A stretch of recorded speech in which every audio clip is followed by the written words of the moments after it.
Hi Tem, we're going to look at another poem today, but to begin with I want you to have a little think about the images on the video and linking them to a metaphor. So your task, if a fountain or a well was used as a metaphor for love, which one would be the more positive metaphor?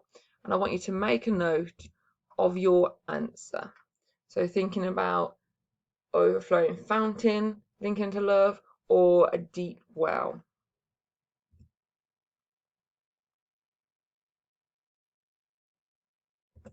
Okay, that's going to help us later, but we now need to turn to the poem we're going to be exploring. So we're going to be looking at a complaint. This is on page 9, so you need to turn to page 9 now, please. Again, following the same process as we did with the manhunt and one flesh, I would like you to create a mind map or bullet pointed list of any connotations or associations linking to the poem's title and use the questions to guide your thinking as usual. So pause the video now and complete this task. You should only be spending about 1 or 2 minutes on this.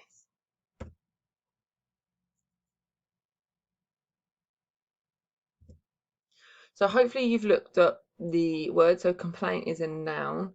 Complaint connotations of bitterness, but it sounds a little bit more like a business transaction. You might complain about your food in a restaurant or some clothes you're taking back. It's not necessarily that strong an emotion, and we're looking at relationships here. So it begs the question of what kind of relationship are we looking at, or how invested in the relationship is the poet. And a indefinite article suggests like any kind of complaint, not a specific one. So how close to these feelings is the poet, or is it that the poet's had time to sit down and really think about this and give himself some perspective and distance? Okay then, so what's it all about? I'd like you to read through the poem and write a brief summary of what you believe the poem is about. So read through it and then spend about 1 or 2 minutes on your summary. Again, thinking about what the imagery suggests and use the clues of what we looked at in the beginning, those images of the water, the fountain and the well, whose perspective, and is there more than one theme? You've also got a glossary on the screen. This is going to help you out because the poem was published in 1807. So some of the words are a little bit archaic. You might start realizing that there's a theme coming through with some of the words, such as blessed and consecrated. Little hint there. So pause this video and complete this task.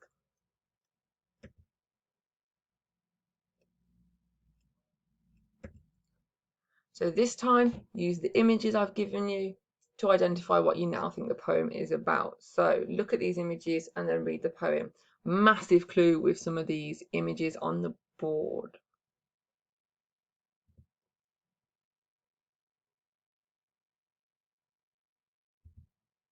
What is it all about then? So the poet William Wordsworth is exploring his feelings about a changed relationship. So he used to have a powerful bond with his friend, and the loss of this relationship makes him, the narrator, the poet, really melancholic, really sad.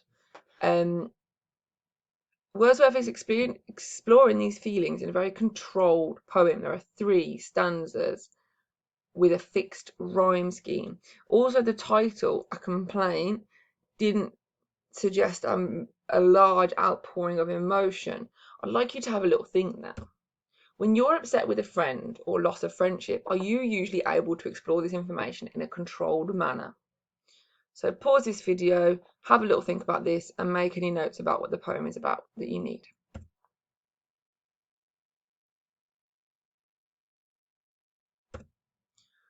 Okay, a little bit of context now, so going a little bit more deeply into what the poem is actually about. I'd like you to write down the contextual information that you think is relevant. It might not all be relevant. So you need to use your understanding of the poem, maybe the date, and go through, and the idea of the friendship and the broken friendship. You will not need it all. You will also need something on the romantic period or romanticism. So pause this video now and make notes based on this contextual information.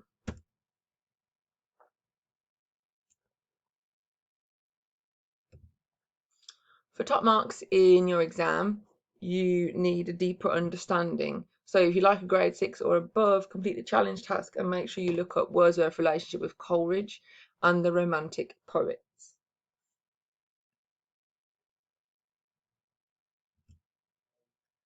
Okay, we're going to go through and we're going to annotate your poem together. So I'm going to go quite quickly, pause the video whenever you need to. I'll put a little pause sign up after each page.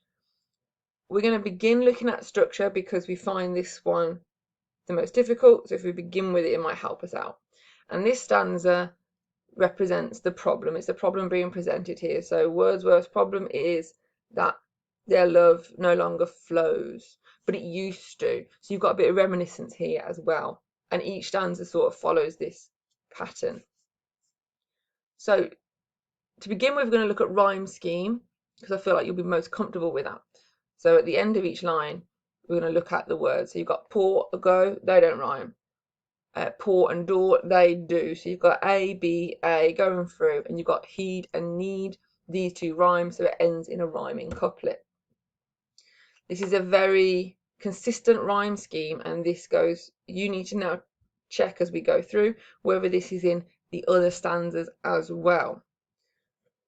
This rhyme scheme links to the Romantic poets as they would explore intense emotion but reflect upon it until a point where they could produce art, very structured art.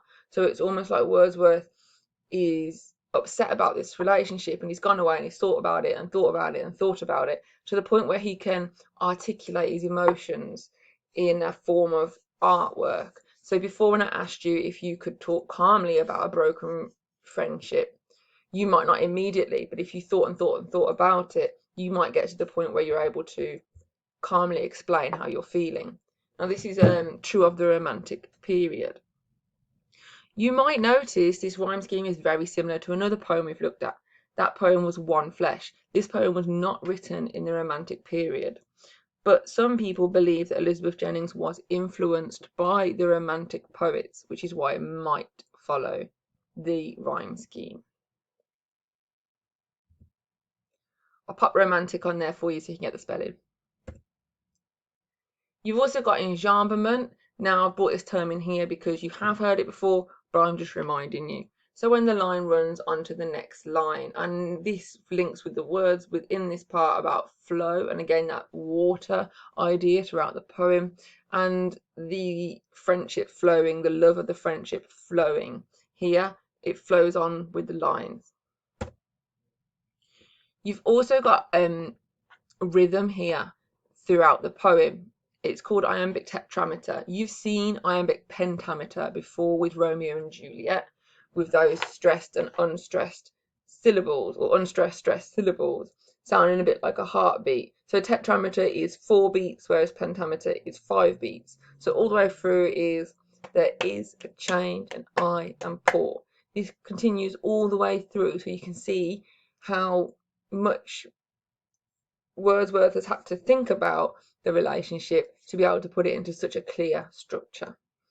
So new term for you there. Also a new term, caesura. This is a break in the line, and it shows a conversational style, or it could show the break in the relationship. So pause that now if you want to copy any of this down.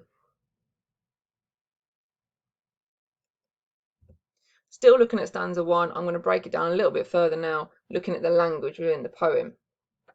So there is a change in I am poor. Poor linking to poverty, the poverty of losing something, the poverty of loss of friendship. So it shows that he really valued the friendship. It shows, it maybe links the friendship to money and wealth. Your love hath been, this is past tense. The love is no longer given. So it was good. It's reminiscent about when it was wonderful, when it was a fountain. The fountain again here, I popped it in blue because it's structure.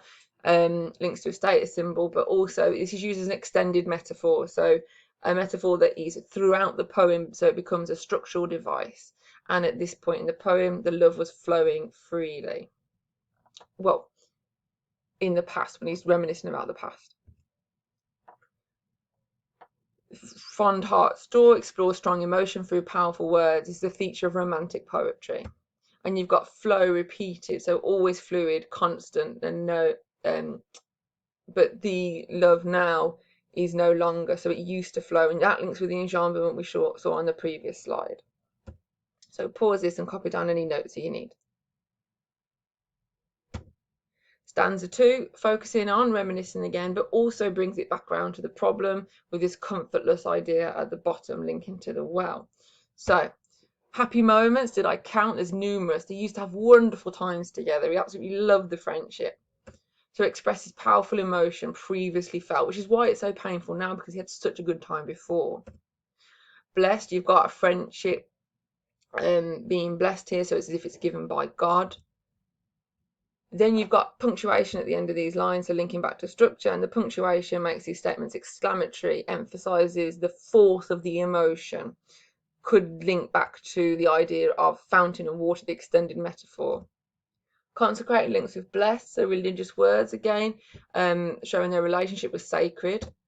And font as well links to this idea of sacredness. Font was used in a church for the holy water, a sense of rebirth in the relationship possibly, and once again links to the extended metaphor, this water. This goes further with murmuring, sparkling, living love. This is a rule of three, and it's personification, so their love used to be alive. However, now the stanza ends with rhetorical questions. He's directly challenging. Who is he talking to? Is he talking to himself? Is he trying to understand the breakdown of the relationship? And the comfortless and hidden well shows that the love is sort of decreased. It's not alive anymore, but it is still there, so there is still hope. And again, that links to the extended metaphor. So pause that and make any notes you need. Stanza 3. This one has a lot of caesuras within it. This one again looks at the problem and reminisces, but it also takes us back to the beginning of the poem. So the words here, a well of love, it may be deep, I trust it is, and never dry. Love will live on, it is deep, but it's never dry. So it is there, it's hidden below. The past connection they had will probably always be there, but it's not fun anymore. It's not how it was, and he's sad about that loss. His caesura, the conversational style throughout, so maybe talking to himself, maybe he's pretending he's even talking to Coleridge. You've got the water, sleep in silence and obscurity. So water, again, the relationship, the metaphor of the relationship, but it's asleep, it's silent, it's unknown, it's quiet. So it is still there maybe, but you can't see, it's not obvious, it's not abundant. You've got the idea of the door, so perhaps this is hope. Maybe the door can be opened again, the relationship can flow freely, but it also is an idea of a closed door. And finally, the last line links back to the very beginning when he says, I am poor. This means it's a cyclical structure. It starts and ends with the same image, and it links back to the actual complaint. The idea of him being poor, him not having the value of such a wonderful friendship. You've also, so is this poem ending on a sad note? You've also got port and door, which is rhyming couplet, and it's got enjambment. So is this possible hope?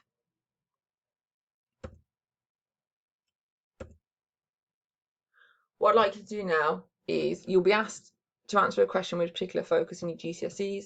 So I'd like you to explore how the poem presents a broken relationship by making a note at least 3 quotations, and if you can, use structural evidence.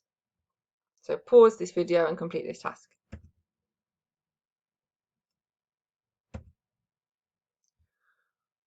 Okay, thinking about how a question goes together, how an answer to a question goes together, I want you to read through this answer and, using the success criteria in the green box, identify what is missing from this answer. So it should have everything from that success criteria in.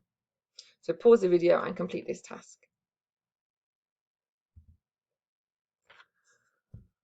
What I'd like you to do as your final task is improve this answer. So you should have noticed what is missing. If you haven't, just email me and I'll help you out. And then I'd like you to email me your improved paragraph. I will send this paragraph with the link to the poem, to this video, in your email, so you won't have to write it out again. But I do want you to be adding to the end of it and improving the answer. Look forward to hearing from you.